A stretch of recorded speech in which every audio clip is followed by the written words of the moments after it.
Le XXe siècle a raffiné jusqu'à la perfection le système idéal pour contrôler les masses durablement. Ici, le mot-clé est durablement. Car le contrôle strict des populations a longtemps été l'apanage des dictatures. Mais les régimes brutaux finissent brutalement la plupart du temps. Alors que les démocraties douces arrivent à obtenir un haut niveau de contrôle sans user de violence ou presque. Dans ces systèmes apaisés, il y a toujours de la répression et de la propagande. Mais ces moyens coercitifs sont désormais assurés par les médias et non plus par les anciennes polices politiques en voie de disparition, sauf dans les régimes archaïques. On a même vu une transition en douceur depuis un régime brutal vers une démocratie moderne.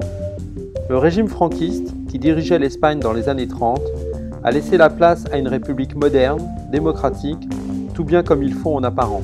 La disparition apparente de l'adversaire a réduit l'activisme politique des citoyens. Les intellectuels 68ards avaient raison de pointer du doigt les dangers de la société de consommation pour l'avènement de la Révolution. Le citoyen de base, trop occupé à des courses festives dans des supermarchés où se déroule l'abondance heureuse, est peu enclin à se révolter du moment que son pouvoir d'achat suit plus ou moins. De fait, les révoltes populaires tendent à se raréfier. Dans l'hémisphère nord, la plus fameuse reste encore celle d'octobre 1917, en Russie, qui vit les communistes prendre le pouvoir en régime tsariste. Après, plus rien ou presque, sauf à considérer que le syndicat Solidarité a fait tomber la dictature communiste en Pologne dans les années 80-90, ce qui reste largement discutable. Moins violentes que les dictatures, les démocraties n'en ont pas moins recours largement à la propagande permanente et aux mensonges les plus grossiers. Mais tout cela ne semble pas émouvoir la cible, qui n'est pas dupe pour autant. Dans un couple, le fait que l'un des conjoints mente reste sans conséquence tant que l'autre ne s'en aperçoit pas. Mais quand la vérité est révélée, la plupart du temps, le couple n'y survit pas.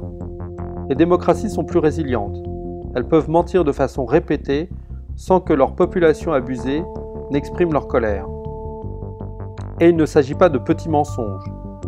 Souvenez-vous de Tchernobyl, du sang contaminé, de la guerre au Vietnam, de la guerre en Irak, ou même du 11 septembre 2001, sans parler du nucléaire civil. Tous ces mensonges ont eu, ou même ont encore, des conséquences larges, graves, voire dramatiques. La guerre du Vietnam, pour ne parler que d'elle, a causé des dizaines de milliers de morts côté américain et encore bien plus côté vietnamien.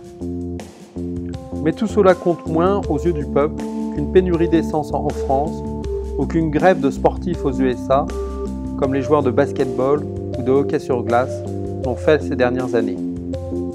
Certains vont trouver que j'exagère, et selon le mot de Talleyrand, tout ce qui est exagéré est insignifiant.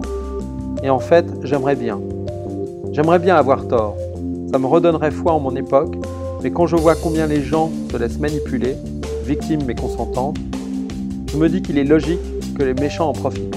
Dans ce livre, cette révolte qui ne viendra pas, j'ai articulé mon propos en 3 parties. 1. On nous ment. 2. Le vrai pouvoir, les médias. 3. Le niveau du citoyen moyen. Dans la première partie, je suis revenu largement sur les mensonges historiques qui ont jalonné les décennies du XXe et du début du XXIe siècle. En gros, du torpillage du Lusitania à la crise financière de 2008, en passant par la guerre au Vietnam et le 11 septembre 2001.